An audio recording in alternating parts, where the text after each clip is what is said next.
Gold winner அம்மாக்களின் நம்பிக்கை. நாம்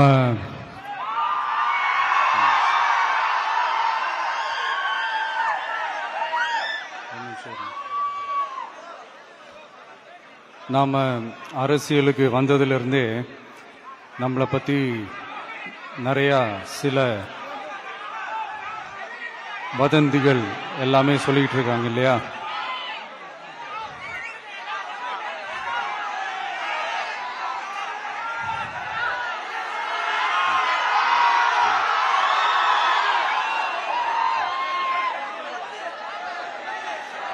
ஒரு சின்ன விஷயம் நான் சொல்லிட்டு போயிடுறேன், கொஞ்சம் சைலண்டாக இருங்க ப்ளீஸ்.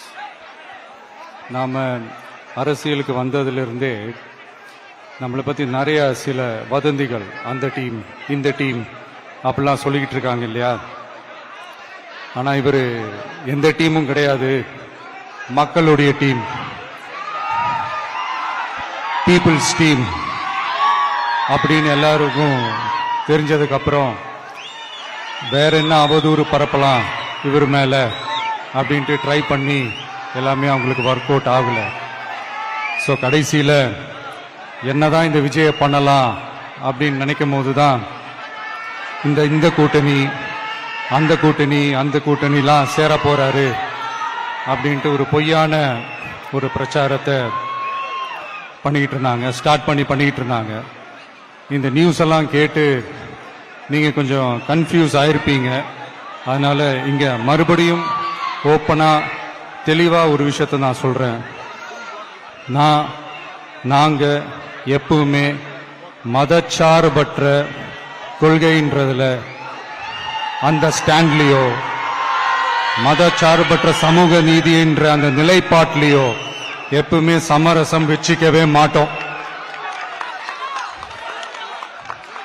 நம்மளுடைய தலைமையில தான் ஆட்சி அப்படின்றதுல எப்பவுமே உறுதியா இருக்கிறோம். நம்மளுடைய முதல் மாநாட்டில் கூட நான் சொன்ன மாதிரி அரசியல்ல யாருக்காகவும் எதுக்காகவும் எந்த விதமான ஒரு சமரசமும் நாம வச்சுக்க போறதே இல்லை, அந்த பேச்சுவார்த்தையே கிடையாது. சரிங்களா? அதனால யார் என்ன அவதூறு பரப்புனாலும் தயவு செஞ்சு அதை நம்பாதீங்க. எல்லாம் வல்ல இறைவனின் அருளால் நாம நினைச்ச டார்கெட்டை நம்மளால நிச்சயமா அடைய முடியும். இன்னைக்கு என்னுடைய இஸ்லாமிய சகோதர சகோதரிகளுக்கு என்னுடைய ரமலான் நல்வாழ்த்துக்கள். கான்பிடண்டா இருங்க, நல்லதே நடக்கும், வெற்றி நிச்சயம்.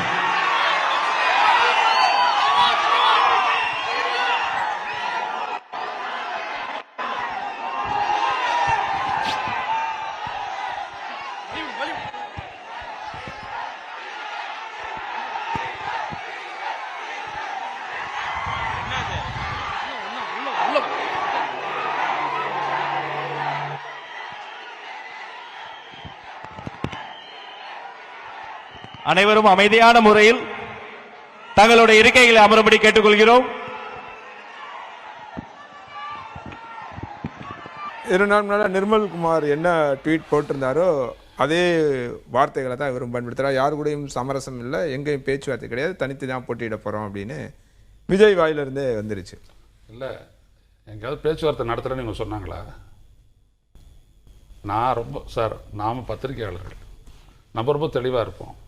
ஏன்னா இங்கே நடக்கக்கூடிய இந்த டிஸ்கஷன் வந்துட்டு இந்த மக்கள் சிந்திக்கிறதுக்கு ஒரு ஏதுவாய்.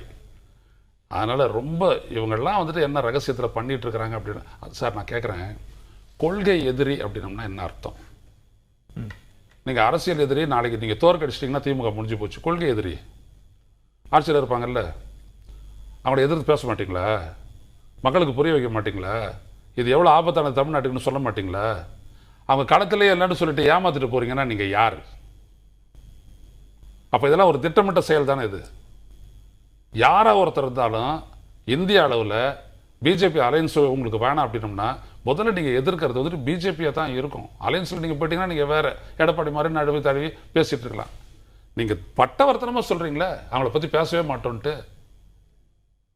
பெரியாரை இப்ப பத்தி இப்ப பெரியாரை விஜய் பத்தி இப்ப பேசினதை நம்ம எப்படி புரிஞ்சுக்கிறது? அதாவது இது வரைக்கும் கூட்டணி முயற்சி பண்ணி எது நடக்கல, அதோட வெளிப்பாடு அதை கடைசி வரைக்கும் சொன்னீங்களா? தான் நாங்கள் எதிர்பார்த்தது நடக்கலை, அதனால நாங்கள் தனியாக தான் போகிறோம், இவ்வளோதான். இதுதான் உண்மை. நாங்கள் 80-90லாம் எதிர்பார்த்தோம், சீஃப் மினிஸ்டர்ஷிப்லாம் எதிர்பார்த்தோம், அந்த நெகோசியேஷன்லாம் ஒன்றும் ஒர்க் அவுட் ஆகலை, தனியாக போகிறோம், வேறு எதுவும் நம்ப வேணாம், அவ்வளோதான். திரு இதயா அவ்வளோதான். நம்ம ஏற்கனவே சொன்னது அவர் தனியாக நிற்பது தான் அவருக்கு நல்லது, அவருடைய வாக்கு வங்கி தமிழத்துக்கு நல்லது. என்னோட கேள்வி என்னன்னா, அதை உணர்ந்து இந்த இதை பேசுறாங்களா, இல்ல நம்ம எல்லா முயற்சி எடுத்தா எங்கேயோ பெருசா நம்ம எதிர்பார்த்த மாதிரி எதுவும் கிடைக்கல அப்படின்றனால தனியாவே போகலாம் அப்படின்ற முடிவுக்கு வந்துட்டு இருக்கலாம். இப்போ அவர் நீங்கள் இந்த கூட்டணிக்கு போனார் போகலாம் கூட, இன்னொருத்தர் தலைமையை ஏற்றுக்கிட்டு போனார் போகலான்னு கூட, தனக்கு பின்னாடி ஒரு பெரிய கூட்டம் வந்துடும் ஆரம்பத்தில் எதிர்பார்த்தாரு அவர். அதனால தான் அவர் அதிகார பகிர்வுலாம் ஆசை காட்டி பார்த்தாரு. எல்லாரும் நாக்க சொல்லிட்டு பின்னாடியே வந்துடுவாங்க அப்படின்னு நினச்சார் சிறிய கட்சிகள்லாம். ஆனால் அவருடைய கிரெடிபிலிட்டி இல்லாதனால யாருமே அவர் பின்னால் வரலை கூட்டணிக்கு. அதாவது இவர் போய் ஒரு கூட்டணியில் சேரதாக இருக்கட்டும், இல்லை இவர் பின்னாடி ஒரு கூட்டணி வந்து தன் தலைமையில் வரும்னு எதிர்பார்த்தது கூட நடக்கலை. அதனால் வேறு வழி இல்லாமல் அவர் தனித்து நிற்கிறார் அப்படின்னு சொல்லிக்கலாம். இதையா சொல்லிட்டு இருக்காங்க. நாங்கள் வெளியில் இருந்தபோது நான் கேட்டேன், ரொம்ப அழகாக வந்துட்டு அது ஒரு விஷயத்த சொன்னார்.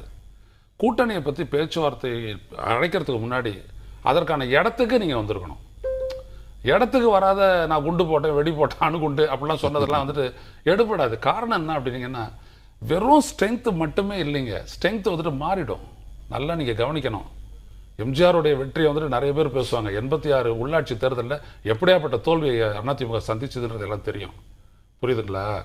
அப்போது வெறும் கூட்டம், வெறும் மக்களுடைய இது அப்படிலாம் கிடையாது. மக்கள் எப்பொழுதுமே ஒரு சாதக சூழல், தங்களுக்கு வேறு ஒரு ஆட்சி மாற்றம் வந்துச்சுன்னா ஒரு சாதக சூழல் ஏற்படுமா அப்படின்னு வரும்போது அந்த தலைவனுடைய கிரெடிபிலிட்டி தான் அவங்களுடைய அந்த முடிவுக்கான அடிப்படையாக இருக்கும்.